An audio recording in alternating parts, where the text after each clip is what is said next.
We ready, Madam Clerk? Yes, Your Honor. Very good. We'll go ahead and call this regular meeting of the East Peoria City Council to order. Roll call, please. Commissioner Decker? Here. Hill? Here. Minkus? Here. Sutherland? Here. Mayor Call? Here. All present, Your Honor. Thank you. Please rise for the invocation. Remain standing for the pledge. Shall we pray? Heavenly Father, thank you for this day and every day that you give us. As we start out yet another year, we thank you for our blessings we've already realized and ask for guidance throughout the days and months ahead. We ask that you grant us strength, wisdom, and courage to navigate whatever challenges may arise and allow us to focus on the common good. In your name we pray. Amen. Amen. I pledge allegiance to the flag of the United States of America and to the republic for which it stands, one nation, under God, indivisible, with liberty and justice for all. Okay, next on the agenda, we have a public hearing. All right, Mr. Mayor, I move that the City Council of the City of East Peoria recess the regular meeting to hold a public hearing. May I have a second, please? Second. Thank you, Commissioner Mingus. Roll call. Commissioner Decker? Aye. Hill? Aye. Mingus? Aye. Sutherland? Aye. Mayor Call? Aye. All present, voting aye, Your Honor. Thank you. The purpose of the public hearing is on the proposed East Peoria Riverfront redevelopment project area, new East Peoria Riverfront TIF district. And with that, I am going to turn it over to Ty Livingston and Scott Bruton. Gentlemen? Thank you, Mr. Mayor. So we'd like to provide some background about this proposal so that everybody here in the room and those that are watching online can follow along with what's being proposed here. This presentation was provided to our Joint Review Board, our JRB, back when we presented that's comprised of the other taxing bodies in the area, and that was presented back in December. So the goal here is to provide an update and why we're doing this. And I think probably the first step in this is why now? And when we look at development in East Peoria, the city has a great track record with utilizing a lot of economic development tools, but particularly TIF, or tax increment finance. And you can think of great projects like Eastport Marina, the riverfront development, Four Corners, and more recently right here in the Levy District. And it's a tool that we've utilized to set the stage for development to happen. And so as we look ahead, we look at different opportunities. We have some additional development that's going to occur down Center Street that's already within a TIF. But as we look northward and look along the riverfront, one of the goals has always been, since Bass Pro development occurred back in 2011, was to extend Bass Pro Drive and continue it out ultimately all the way out to Main Street. And that extension provides not only a benefit to the existing businesses that are down there, but looking at the north side of the interstate there and potentials for redevelopment. And as you look at it, we extended that TIF district. The proposal here is going to take us all the way up beyond the former Burger Barge location. So here's a little rundown on what is a TIF. I'll let Scott kind of walk through the kind of the basics of it.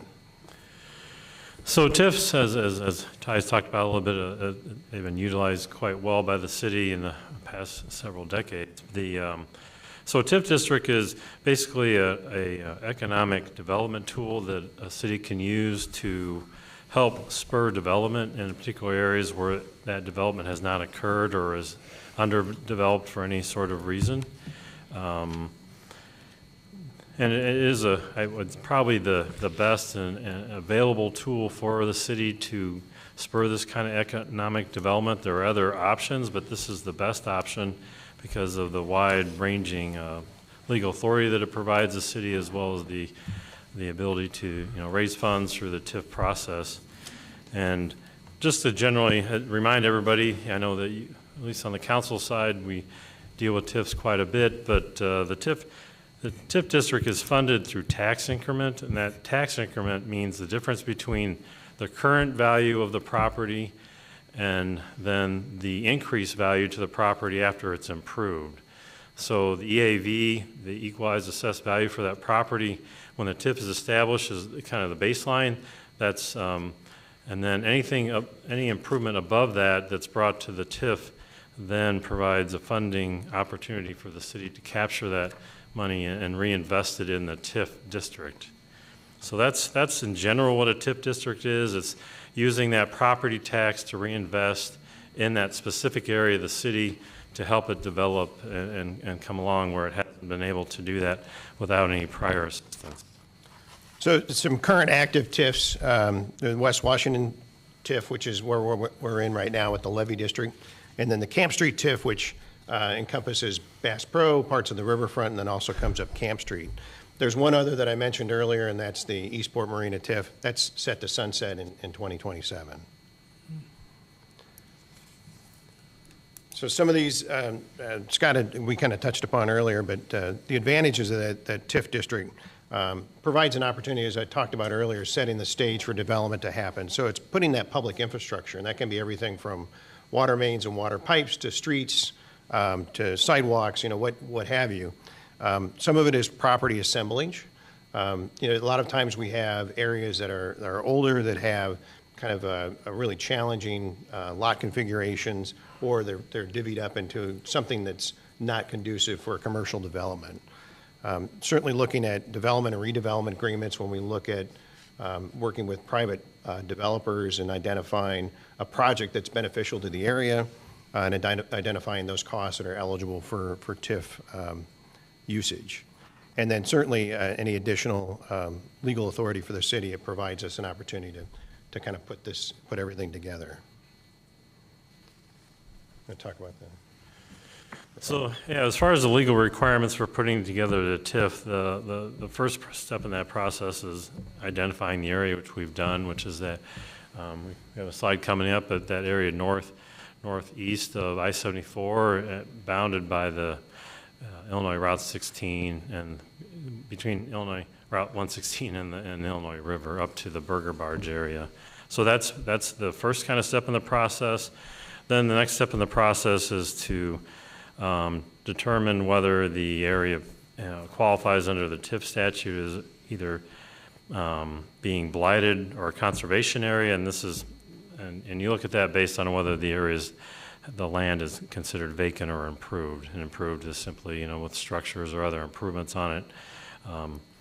So after doing that process, then you basically adopt the redevelopment plan and designate the area as a project area and adopt tax increment financing. Those last three things are done through ordinances after we go through the process that we're in the middle of now.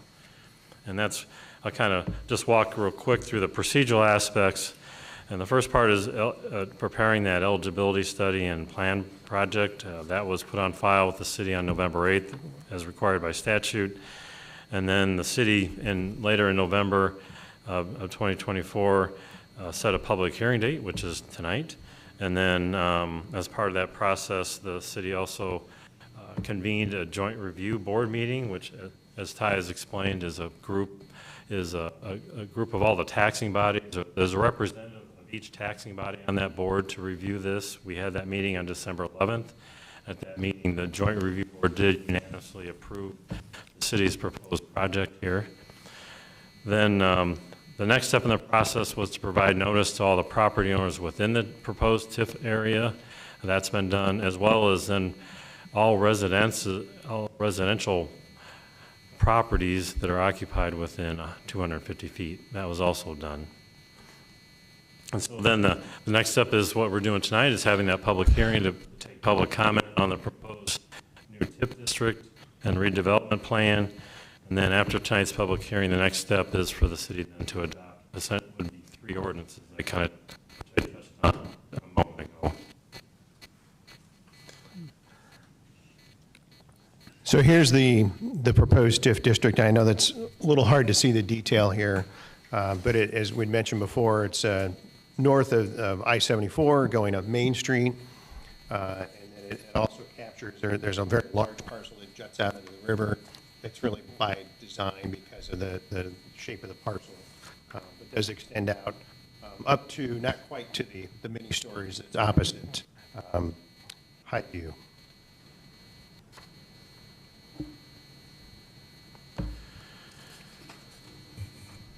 So the next, as I talked about, is we had to go with city, with Ty's help and his department, went out and reviewed each parcel that was proposed to be in the TIF to determine whether they met certain legal requirements based on whether it was vacant or improved. And this kind of just goes through those factors which the statute sets out as being blighting factors. The ones that jump out as far as the vacant properties, and that's what was the two factors that jumped out there, are the obsolete platting. That goes to the configuration of the parcels and how easy they're to assemble, and that was present across the proposed TIF district. And also, the other one of the other blighting factors is you look at the EAV growth over the past 5 years, and if 3 of those years the EAV has been less, the growth in that area has been less than the rest of the city. That's considered a blighting factor. And actually, it was for the last 5 years, the EAV growth in this specific area that we've designated has been less than across the rest of the city. So was for vacant parcels. And then the next step is then to look at the improved parcels. And in this particular situation, there's a couple different approaches, but this area qualified as what's known as a conservation area. And that's because over 50% of the structures in this area are over 35 years of age. So it was like essentially 2/3 of the structures in this area meet that qualification. And then you also have to look at these additional blighting factors, which we've already just touched on a little bit, but also include some other additional blighting areas. We look at whether the current structures meet minimum code requirements, whether they show any deterioration. It also looks at light, ventilation, inadequate utilities, excessive land coverage across certain parcels, and just and lack of community planning for this area. And then, as you probably all know pretty well, this area kind of just developed on its own. There was no real community planning, and it doesn't really track the city's current comprehensive plan, which is, you also know, the council knows that the city's in the process of updating, but the current city's comprehensive plan looks to this area to grow, and with more retail commercial uses that we're seeing here now down in Levy District, and as well as the Bass Pro area, and none of that has occurred since the city updated its comprehensive plan last time about 15 years ago, and will be updated again. I mean, we'll track that when it gets updated here in the coming months. So all those factors were found to be present across those parcels, and thus this area did qualify to be made into a TIF district in simplest of terms. So current land usage, in the colorations here on the map, predominantly you've got this kind of a bluish color that is a lot of either kind of a light industrial, and then the red would be more of a commercial use, but that's, it does demonstrate there's no residential that's currently within the zone, but shows the predominant land usages at this point. Scott mentioned earlier about the lack of growth in the EAV. It's just kind of a reinforcement slide that shows the reduction that occurred 3 of the past 5 years.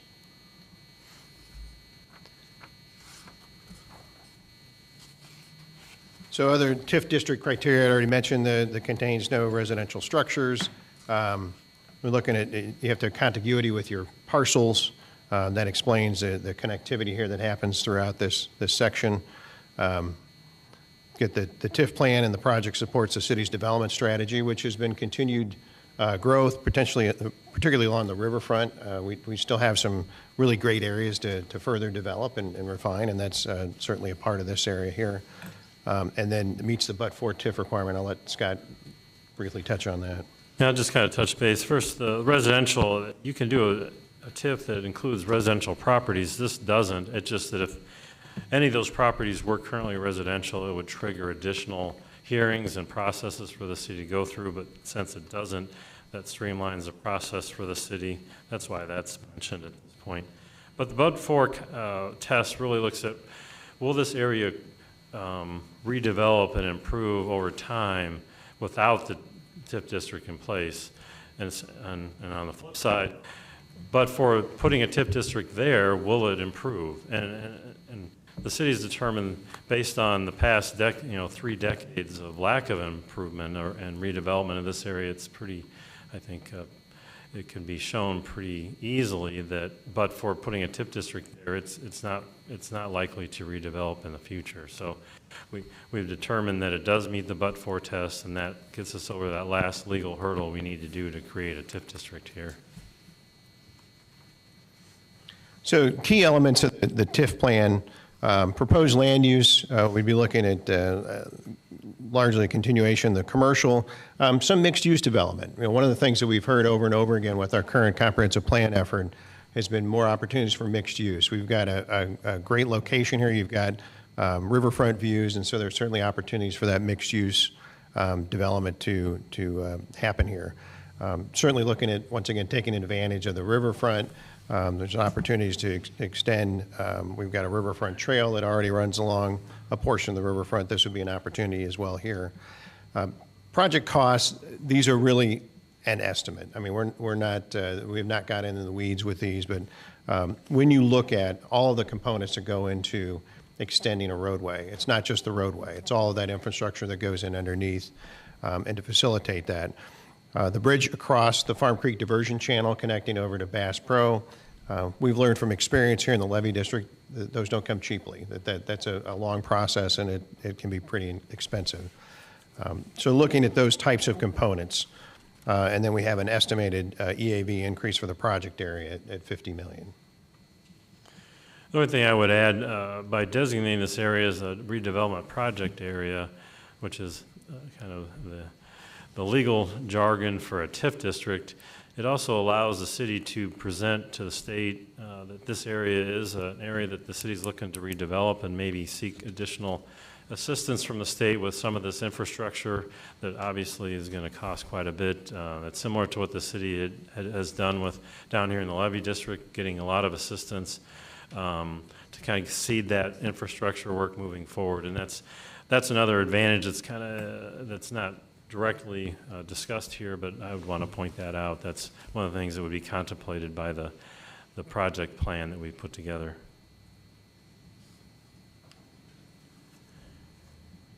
I just simply, this is just a timeline which shows that we've gone through to get to this point. The next step, tonight's the public hearing on February 4th. We'll receive public input, and that will continue for a short period of time, and then the city will look to adopt the TIF ordinances at a second reading on March 4th, with the first reading at the next meeting on February 18th, and then those get filed with the county if approved by the city council at the end of March. So lastly, in summary, continuing to promote the city's beneficial economic development and growth efforts that have occurred thus far, providing revenues for financing public infrastructure, setting that stage once again, redevelopment of underutilized property, and I will show a concept that we've had developed that would show identifying property that's either vacant or that needs to be rehabilitated or redeveloped. That would kind of give people an idea of a concept. But that's what it is, a concept. It's not anything that's set in stone yet. One of the big issues that we heard at the JRB, or the Joint Review Board meeting with our other taxing bodies, is this last bullet point about meaningful adverse impacts upon the taxing districts. And the key here is that they're not getting their property tax revenue eliminated by this TIF being implemented. It doesn't reduce it. So that was kind of a key piece, and I think that gave those folks a lot of comfort when we were able to share that with them. So real quick here before we jump into questions, I just wanted to show this concept to the group. And like I said, this is a concept.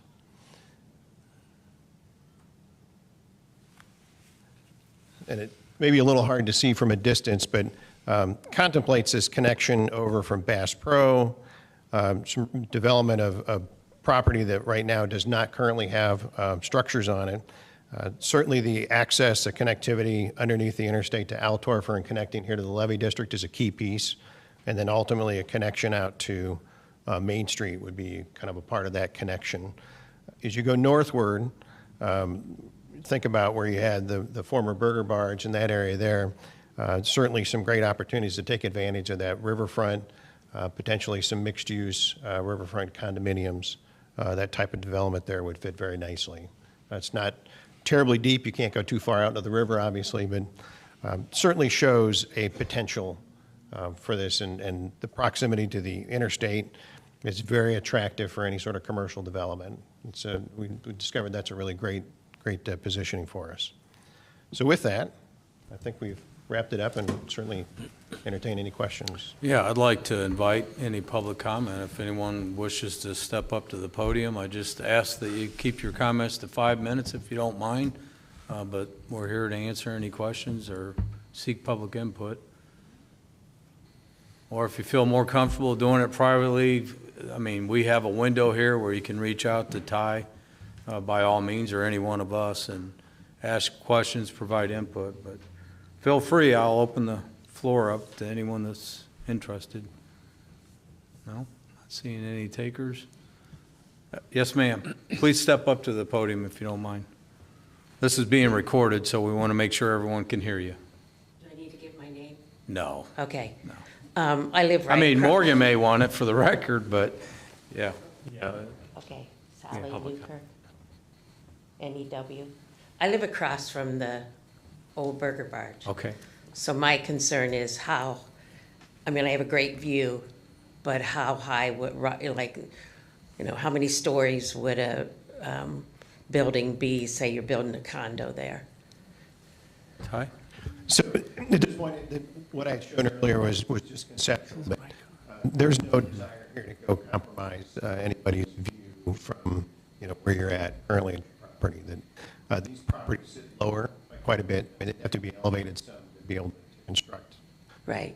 buildings. But at least the concept that was presented this evening, contemplates a 1 or 2 story type development.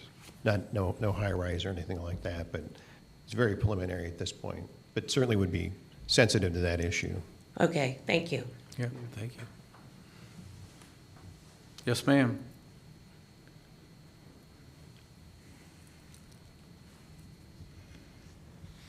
We don't really need the microphone because we're previous teachers, so we've got teacher voices. I too live on North Main Street, across the street from the old Burger Barge, up the hill. And I was wondering, how many access points will there be from North Main Street into that TIF district? Will it just be from Bass Pro, or will Highview continue across the highway? We have a lot of traffic now. So I was just wondering if there would be access roads from 116 into the TIF district. Ty? So at this point, the primary connector would be a connection that would take Bass Pro over to Main Street to likely a new signalized intersection. That's obviously something we'd have to work through with the Illinois Department of Transportation. Additional access points, you already have a connection up at Blackjack that provides access to the frontage road that takes you to Right. the former Burger Barge. There's a potential, maybe you connect the frontage road over to Highview to kind of distribute that traffic out. But I don't know that I would anticipate any additional new connecting points. We'd probably utilize for that intersection would probably be an existing access point that's already there. Right. Would your TIF district continue on if the Paradise should move to Peoria as has been suggested? Is that iffy or? So the focus of the TIF district is this entire district, this entire area. Right. So there are properties that are both, on either side of the Paradise that are certainly would benefit from the redevelopment. So it's something that we're looking at the area in its entirety. And so Okay. the TIF district will move forward. All right, thank you. Thank you. Anyone else? No? Seeing no one, anyone on the council? Questions, comments? No? Pretty self-explanatory. Appreciate it. I know I sat through the presentation in the Joint Review Board, and appreciate you guys being here tonight and sharing this. But I just want to point out publicly, you have an opportunity now until council takes formal action at a future meeting to provide your input, ask questions.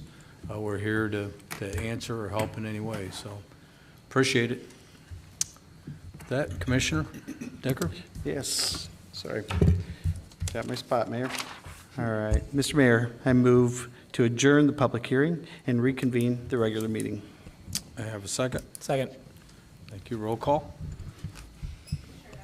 Aye. Hill, Aye. Mingus. Aye. Sutherland. Aye. Mayor Call. Aye. All present voting aye, Your Honor. Thank you. Back to regular business. Approval of the minutes. Mr. Mayor, I move that the minutes of the regular meeting held on January 21st, 2025, and the minutes of the special meeting for a working session held on January 28th, 2025 be approved as printed. May I have a second, please? Second. Thank you, Commissioner Decker. Any discussion? Hearing none, roll call. Commissioner Decker. Aye. Hill, Aye. Mingus. Aye. Sutherland. Aye. Mayor Call. Aye. All present voting aye, Your Honor. Thank you. Motion carried. Okay, public comment. Anyone wish to address the council on an agenda item, please step forward. I'm seeing no one. Okay, Commissioner Hill, I'll turn it over to you. Okay, Mr. Mayor, I move to adopt a consent agenda consisting of items numbered 1 through 6. Item number 1, adoption of resolution number 2425-109. Resolution to approve payment of the scheduled bills listed on schedule number 18 in the amount of $1,050,145.45. Item number 2, adoption of ordinance number 4833 on second reading, an ordinance authorizing a special use for an accessory structure on property located at 106 Oakdale Road in the city of East Peoria, Tazewell County, Illinois. Item number 3, adoption of resolution number 2425-099 on second reading, resolution authorizing payment of $40,000 to Fond du Lac Park District for use of park property and security detail for 2024 Festival of Lights Winter Wonderland lighted display. Item number 4, adoption of resolution number 2425-102 on its second reading, resolution approving purchase of backstop padding for East Side Center softball fields 1 and 2. Item number 5, adoption of resolution number 2425-100 on its second reading, resolution approving Sixth Amendment to intergovernmental agreement between the City of East Peoria, the Fond du Lac Park District, and East Peoria Community High School District 309 regarding the creation of East Light Theater, Inc. Item number 6, adoption of resolution number 2425-101 on its second reading, resolution approving amendment to amended construction and lease agreement theater and storage building between the City of East Peoria, the Fond du Lac Park District, and East Peoria Community High School District 309, as listed on the agenda for this meeting to be considered by omnibus vote. May I have a second, please? Second. Thank you, Commissioner Decker. Any discussion? Roll call. Commissioner Decker. Aye. Hill, Aye. Mingus. Aye. Sutherland. Aye. Mayor Call. Aye. All present voting aye, Your Honor. Thank you.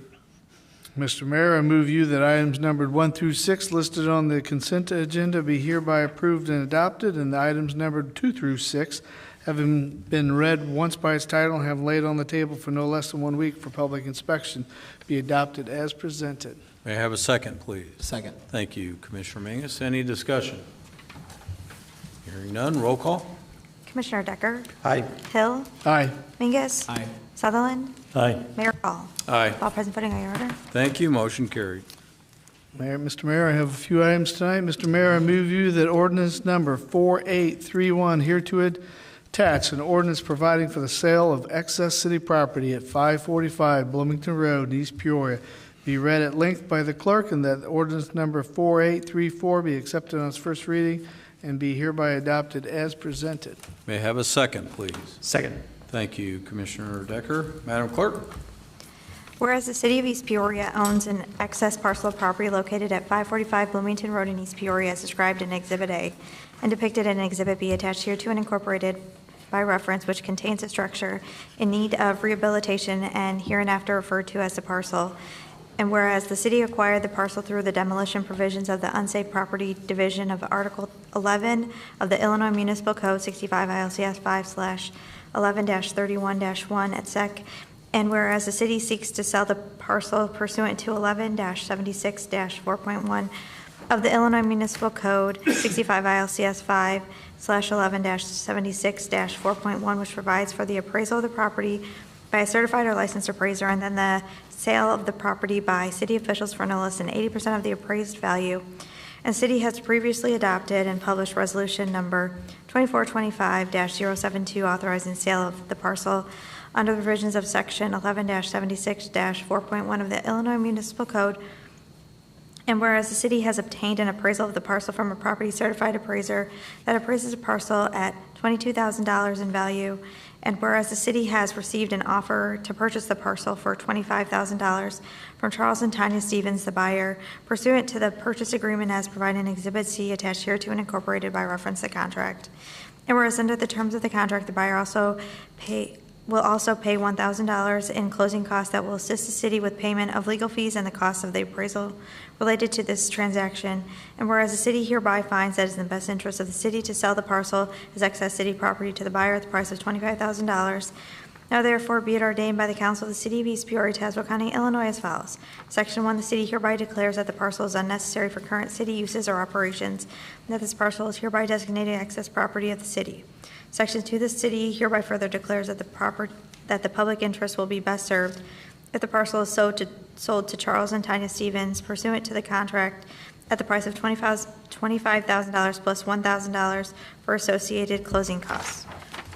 Section 3, this contract for sale of the parcel is hereby approved, and the mayor and city clerk are hereby authorized and directed to execute the contract together with such modifications therein as the mayor in his discretion may approve, provided, however, that the contract shall not be binding upon the city until an original executed by the mayor has been delivered to the buyer. Section 4, the mayor and city clerk are further authorized to execute any documents necessary to effectuate the provisions of this ordinance and related to the sale of the parcel and the closing on the city's sale of the parcel under the terms of the contract. Section 5, this ordinance is in addition to all other ordinances on the subject and shall be construed therewith, excepting as to that part in conflict with any other ordinance. In the event of such conflict, the provisions hereof shall govern. Section 6, this ordinance shall be in full force and effect from and after its passage and approval in the manner provided by law. Thank you, Madam Clerk. Thank you, Madam Clerk. I've stated several times, because this is not the first property that we've tried to dispose of, but my number one goal is preference is to rehabilitate property versus demolish it, because it doesn't do any of us any good, or it doesn't provide somebody a place to live or to rent or own. So this property at 545 Bloomington Road, I grew up in this area, so I'm familiar. Actually went to grade school with the people that owned it quite a while back. But here, as Madam Clerk read the offer, we have the property appraised. There's a process that we go through. We've had one on Meadow Avenue. We've got this one. And when they have properties, they generally do sell. And usually those properties, though, need some rehabilitation. So we have an offer on the table from Charles and Tanya Stevens. Are you in the office? For $25,000 plus the $1,000 closing cost. And so the property, if you look at the map that was in the packet, is a very healthy size of a lot. The house is in great need of rehabilitation, so there will be some work involved in bringing this property back. But it's a good sizable lot. So actually the bigger one, if you even go to the 520 Cafe, all the 3 or 4 lots that precede this are very long and narrow, and this one is quite wide, actually. I used to walk up through the woods behind it because it meets up there on Brow Drive.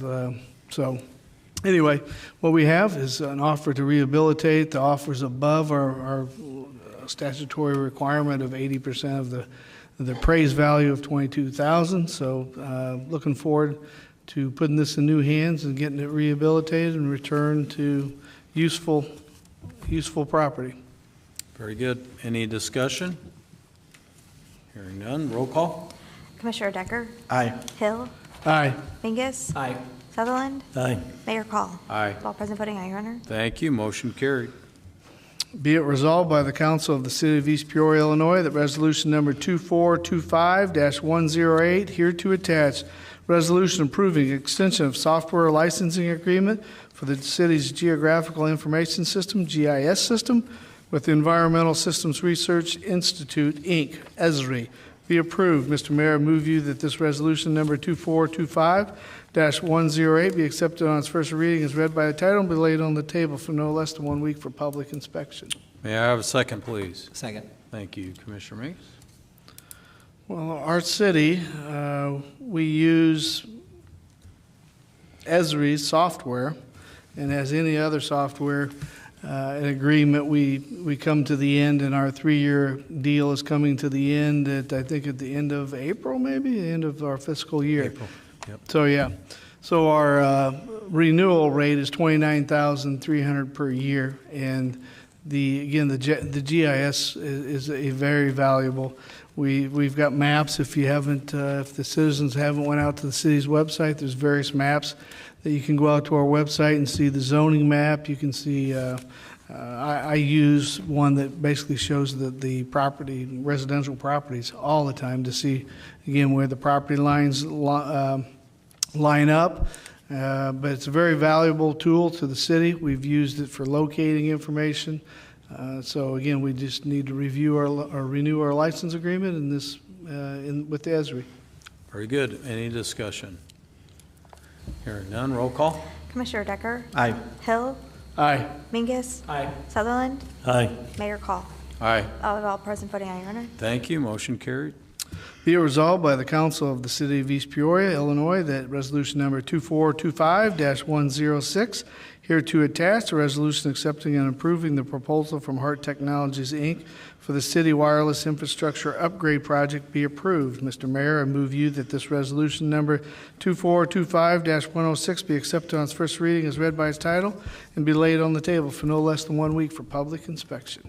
May I have a second, please? Second. Thank you, Commissioner Decker. As we are dependent on technology in this world of ours, here's a case where we have some wireless components that need to be replaced. They're old, so the quote here from Hart is $27,376.97. And again, it's a needed upgrade from outdated wireless equipment. Yeah, we've had the same equipment in place for 8 years, so it is time, the ever-evolving technology. Any discussion? Hearing none, roll call. Commissioner Decker? Aye. Hill? Aye. Mingus? Aye. Sutherland? Aye. Mayor Call? Aye. All present voting aye, Your Honor. Thank you. Motion carried. Be it resolved by the Council of the City of East Peoria, Illinois, that resolution number 2425-107 hereto attached, resolution abating and eliminating various 2024 tax levies for water and sewer bond issues, tax increment financing bond issues, and development bond issues be approved. Mr. Mayor, I move you that this resolution number 2425-107 be accepted on its first reading as read by the title and be laid on the table for no less than 1 week for public inspection. May I have a second, please? Second. Thank you, Commissioner Decker.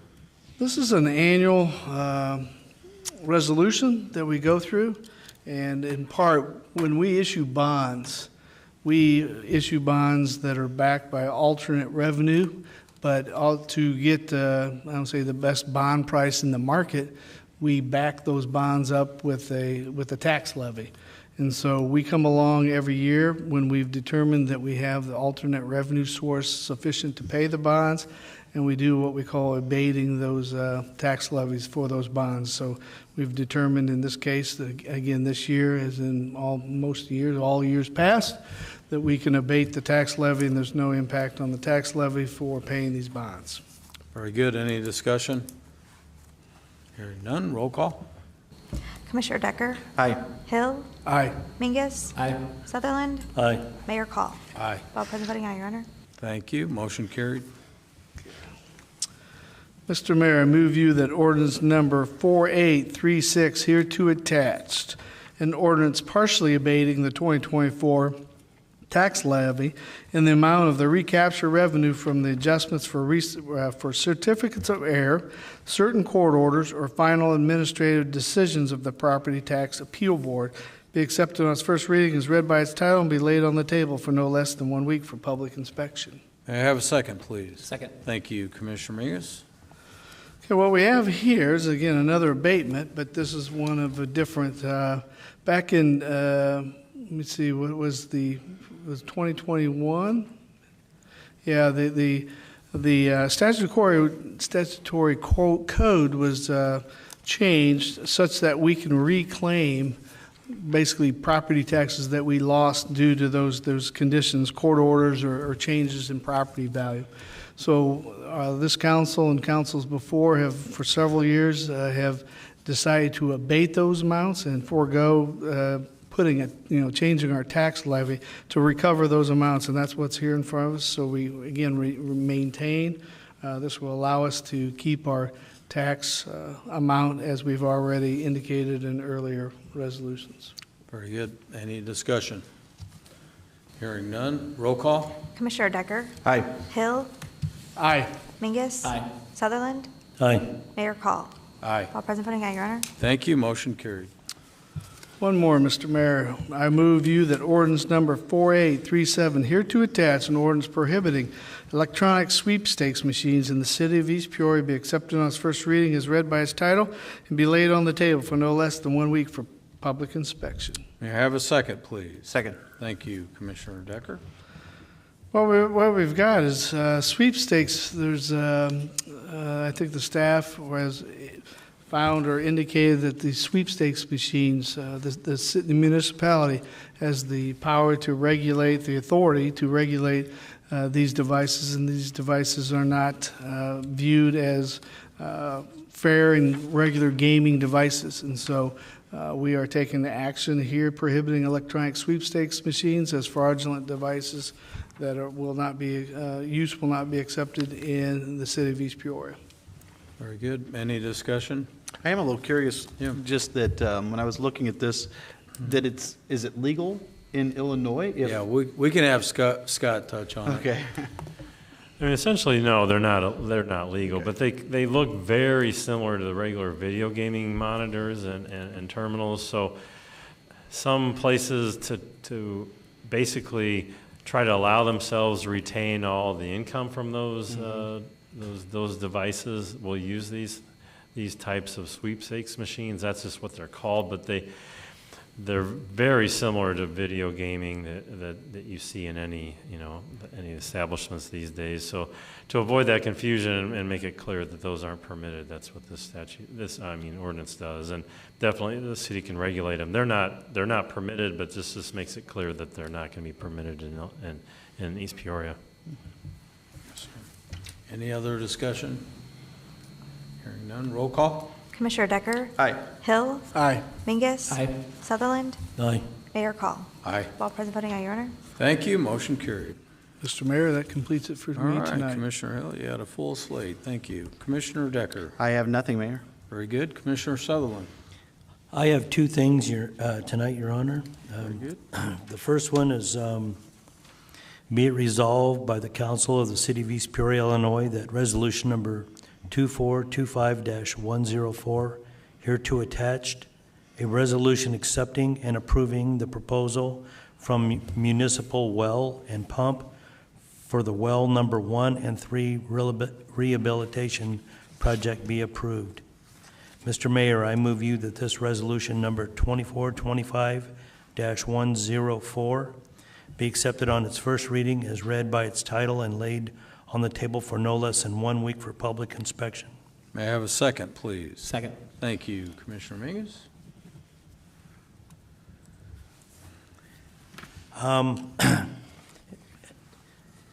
As you can tell by what I just said, well number 1 and 3 needs to be rehabilitated, and there were 2 bids. Cahoy Pump bidded in at $78,857.30, and Municipal Well Pump for $77,905. It was a very close bid, closer than most. And I don't know exactly what they're going to do, but if it's anything like the last one, they'll pull the pump out, and they'll, amongst other things, they'll blast the bottom with an explosive to shuck off the debris through the vents, the holes that allow the water in, and they'll be put back into place, and hopefully the motors, I believe, this time are going to be rehabilitated before they're put back in. Yeah, typically they do. They'll either rehabilitate or replace. And as you already expressed, there's 2 different bids that were received. In looking at the bid itself, it looks like the one will be a full pump and motor replacement. And then the other one is the well that has a 150 gallon per minute loss that'll be rehabilitated, and based on what I'm seeing here, that will be put back down after they've done it. So part of what we have to do here in East Peoria every so many years. The water's not very kind. So any discussion? Hearing none, roll call. Commissioner Decker? Aye. Hill? Aye. Mingus? Aye. Sutherland? Aye. Mayor Call? Aye. All present voting aye, Your Honor. Thank you, motion carried. Mr. Mayor, I don't know if I can say this right now, but I'm going to try to give it a shot. I did not read this through over the weekend like I should have. I got it last Friday, and I may be voting against what I'm about to propose if we can't come up with a solution to my questions. Let's put the motion on the table, and then we'll open it up. Okay, for that's how you do discussion. it? Yes. Okay. Yep. Mr. Mayor, I move you that ordinance number 4835 hereto attached, an ordinance establishing a reconnection fee for water users with disconnected water service due to non-payment of water bill, be accepted on its first reading and read by its title and laid on the table for no less than 1 week for public inspection. May I have a second, please? Second. Thank you, Commissioner Decker. Now, if you wouldn't mind explaining what you have before you, and then we'll open it up for... I read that, I'm not very good at reading things on my phone, and that's how I get my information early from you guys. But after reading this, I could not find a place on, for instance, let's say somebody was in the military and they were sent someplace and their water bill wasn't paid properly or in time, they lived by themselves or whatever. Would they come back and would they have to pay a reconnection fee? Let's say somebody had a heart attack and was in a rehabilitation home or in the hospital for a while and it didn't get paid in time. Would they have to pay a reconnection fee? Those were the types of those questions that I had because I didn't see an exception in what I read. You know, So I'm going to have, Commissioner- real quick, if you don't mind, I'm going to have Scott. So we worked on this, just so you know, with your department head.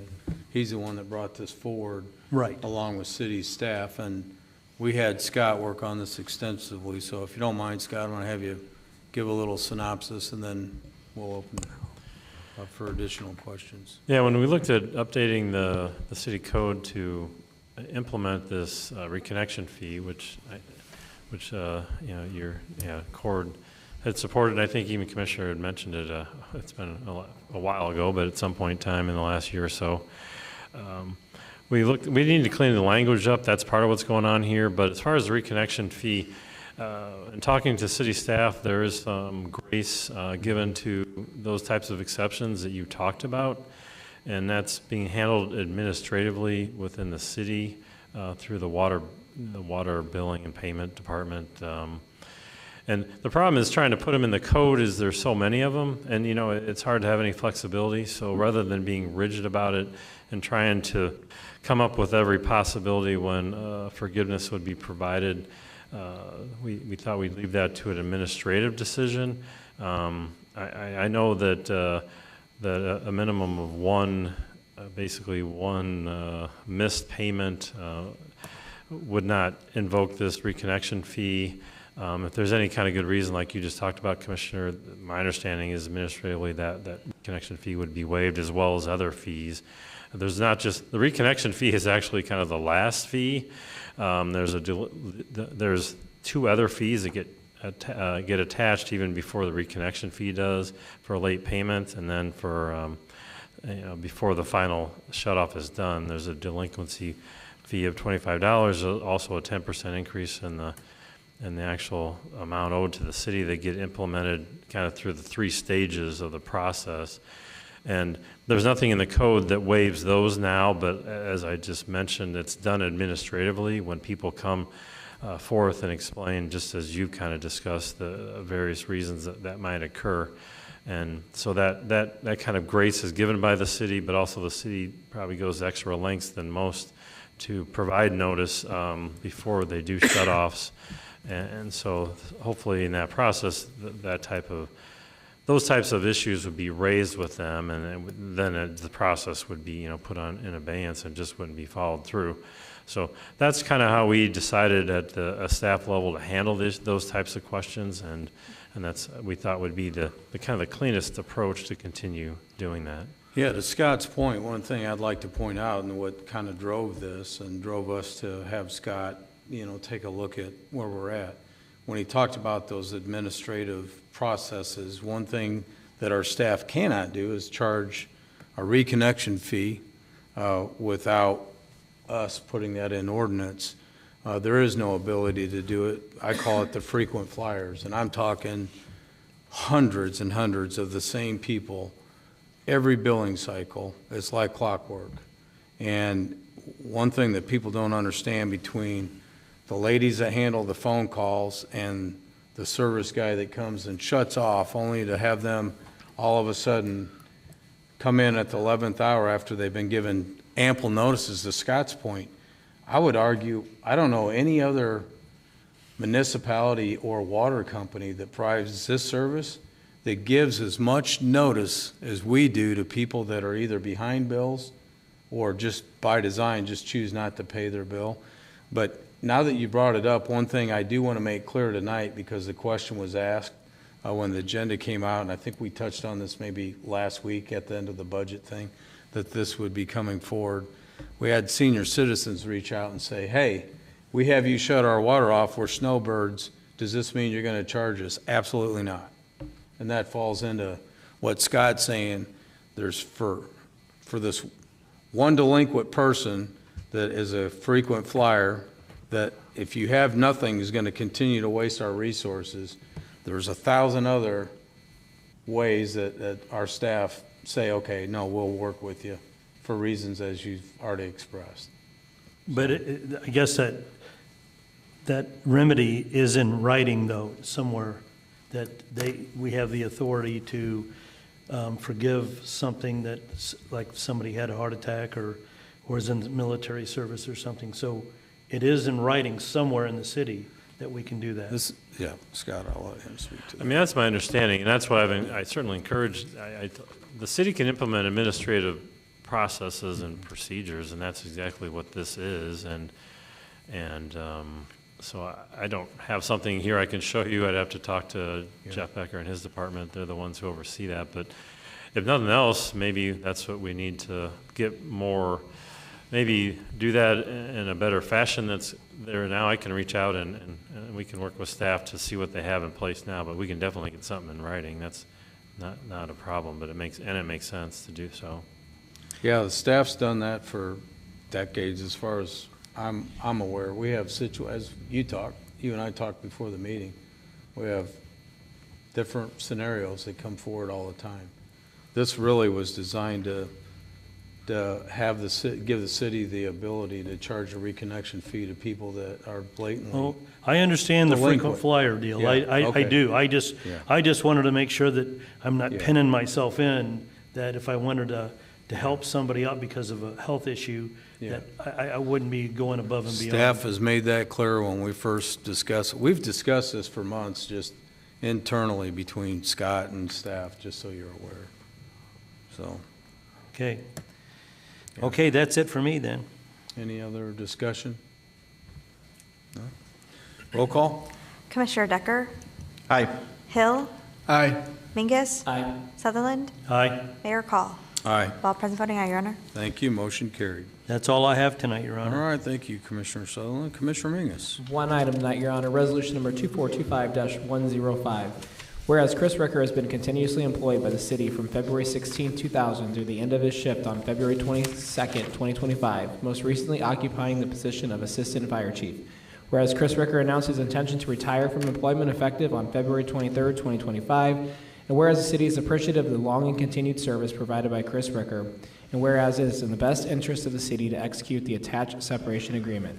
Now therefore be it resolved by the Council of the City of East Peoria, Tazewell County, Illinois, that Section 1, the above recitals are found to be true and correct. Section 2, the mayor is hereby authorized to execute the separation agreement with such changes as the mayor in his sole discretion may decide are in the best interest of the City of East Peoria. Mr. Mayor, I move you that resolution number 2425-105 be adopted as presented. May I have a second, please? Second. I figured Commissioner Decker would be it. Thank you, Commissioner Decker. As anybody who pays attention will know, we do these from time to time whenever we have a retirement from the city. Chris Ricker is retiring from the fire department. He's been employed for 25 years. That's a long time to serve the city. He is currently an assistant fire chief. He is retiring effective February 22nd, 2025. I don't know exactly what Chris is going to do. I've talked to him multiple times about retirement and some of his plans, and I know he's going to keep busy. But just want to thank him for his long and continued service and wish him the best in retirement. Very good. Commissioner Decker? Oh, man, Chris is one of those people that he's always been a joy to work with. Even when I've had the instance of arguing with him. Chris is one of the smartest people that I know, and extremely, extremely good paramedic. For anybody who's ever had the unfortunate thing of needing an ambulance, if Chris is there, you count yourself lucky. He's very good at his job. Fire as well, but Chris has always excelled in EMS. Just a good person, asking what he is going to do. I know he's a nurse. I know he works, I believe, at Methodist, and I believe he's going to still do that. And he and April, I think, are going to travel. And I'm actually going to get to go golfing with him shortly after he retires. I'm going to go down to Florida for a few days. So hopefully he can work on his golf game. So he needs help there. But otherwise, You retired firefighters have a rough life, I got to tell you. I've got to take time off. Yeah. To do it, you know. Really glad I get to see him a lot and talk to him and hang out with him. But he's really been an asset. Yeah, and just real quick, Commissioner Mingus has. Yeah, just for the record, I always read these. I forgot to do it with this one, but the total of Chief Ricker's settlement, where his paid for his paid time off, it's not a settlement, it's time that he has earned, is $51,668.03. It'll be paid over 3 payments starting in 2025, in February 28th in 2025, ending January 15th, 2027. Very good. Additional comments? Yeah, Commissioner Hill? I just want to congratulate Chris. Anybody that devotes 25 years of their life to any organization deserves a large appreciation from the city. And so I congratulate him and I wish him well in his next endeavors. Very good. Commissioner? Yes, congratulations, Chris. I hope you have a great retirement. Yep, and I too would echo the same thing, 25 years of dedicated service, and we greatly appreciate it. Did a phenomenal job, and I wish him and his wife, who retired previous to him, well in their retirement, Yep. and I'm quite confident they're going to stay super busy, so congratulations. Any other discussion? No. Roll call? Commissioner Decker? Aye. Hill? Aye. Mingus? Aye. Sutherland? Aye. Mayor Call? Aye. All present voting aye, Your Honor. Thank you, motion carried. That's all I have tonight, Your Honor. Very good, thank you, Commissioner Mingus. Comments from the audience on a non-agenda item? Anyone wish to make a comment? Oh, hearing none, seeing none. Comments from the council, Commissioner Decker. I imagine, Mayor, you're going to say something as well, but I, first of all, attended the Chamber of Commerce dinner this last week and had a great time. Congratulations to Cassandra Brown and all the other winners of various awards. Had a good time listening to Doug speak and recognized he and Diane. But the reason I wanted to mention it tonight is, man, Rick does a great job with the Chamber of Commerce, and I think this is the first one I've attended in a couple of years, having something on that night. So I enjoyed it this year again, and he and his staff just do an exceptional job. The Paradise had a great dinner for everybody and really enjoyed it. That's all I have, Mayor. Very good, thank you, Commissioner. Commissioner Hill. Okay, actually 2 points. One of the things I want to give a kudos or shout out to an organization that just had the check presentation this past week, and that is the Teresa Tracy Trot. Those that you don't know, that's an organization that was formed to raise money to try to find a cure for pancreatic cancer. So this year, their givings of over, well, 19,000, I think 844 times 4, a little over $100,000, but it took them over the $1 million mark that they've gave, and they've typically, this year they expanded it, but started out with the University of Illinois College of Medicine getting half the money, and Illinois Cancer Care gave half, and then Carl Foundation came along, and then this year the money was now divided one more time with the OSF Foundation. So very worthwhile cause, over $1 million in 12 years. So, you know, that's an organization that it's easy to get behind, and they need, they need the kudos and call out of a great job. And the final point is, I know it's February, I know it's 35 degrees, but it's only a couple months away. Don't go.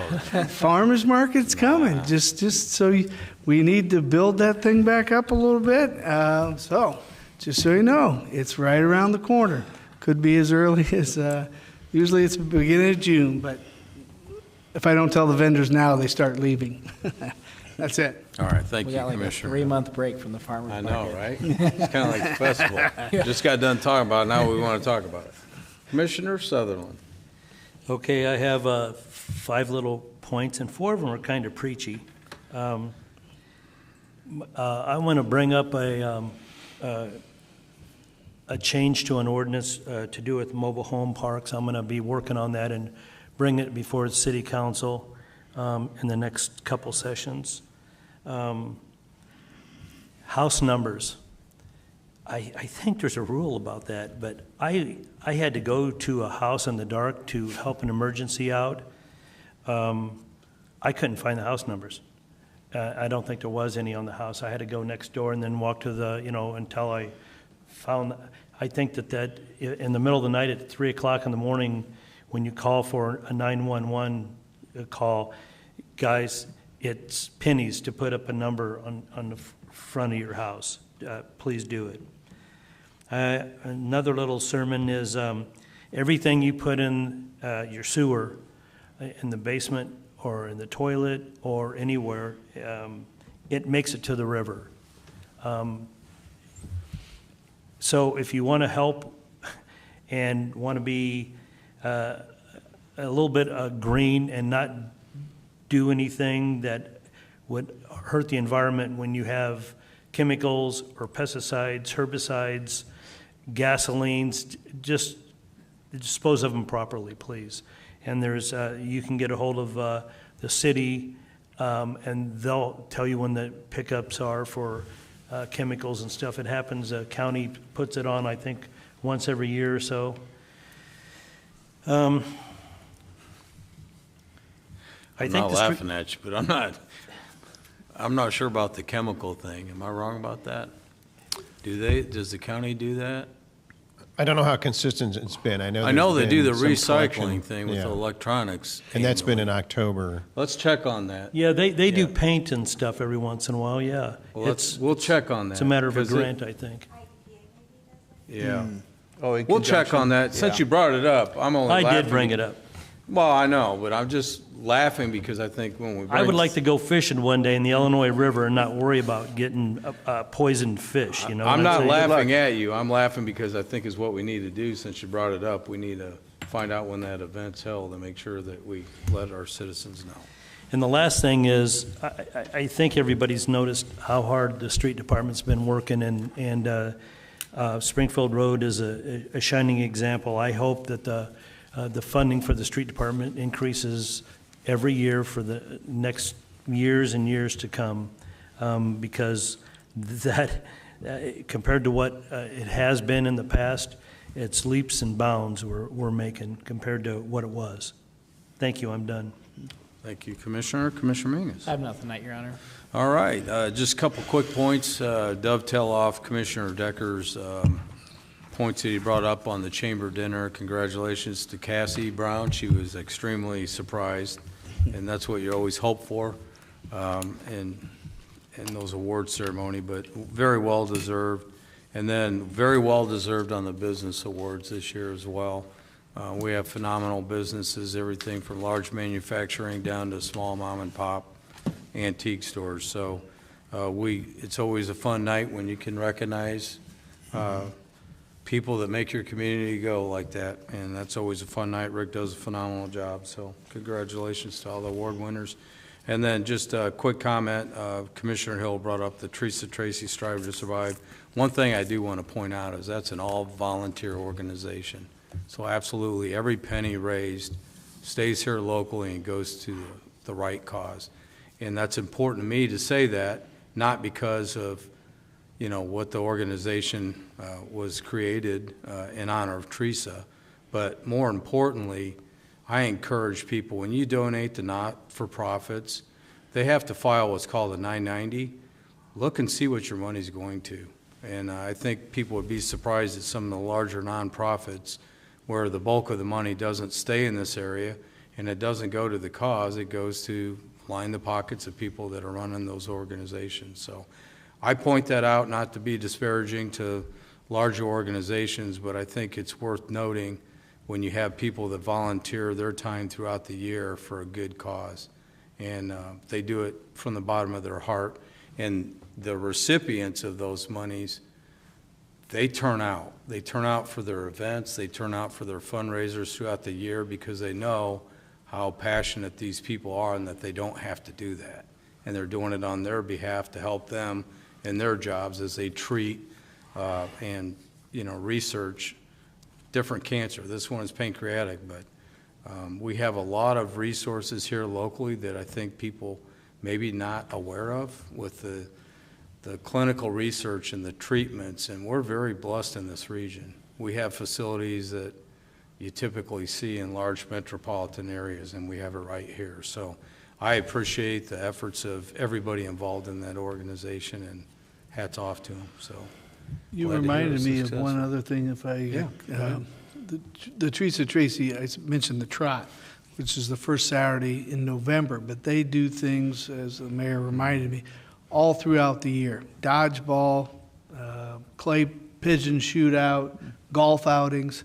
So, you know, it takes a lot of effort to go over that. We started, I think, the first year, $18,000, and now they're generating over $100,000 through the various efforts. So if you're interested in supporting it, you can go to their Facebook, Teresa Tracy Trot, on Facebook and find out all the events that they have. But the big race is in the first Saturday in November. Very good. All right, with that, I'd seek a motion to adjourn. Mr. Mayor, I move you that we adjourn until Tuesday evening, February 18th, 2025 at 6 p.m. May I have a second? Second. Thank you, Commissioner Decker. Any discussion?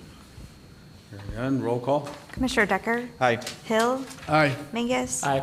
Sutherland? Aye. Mayor Call? Aye. All present voting aye, Your Honor. Thank you. We are adjourned until we meet again.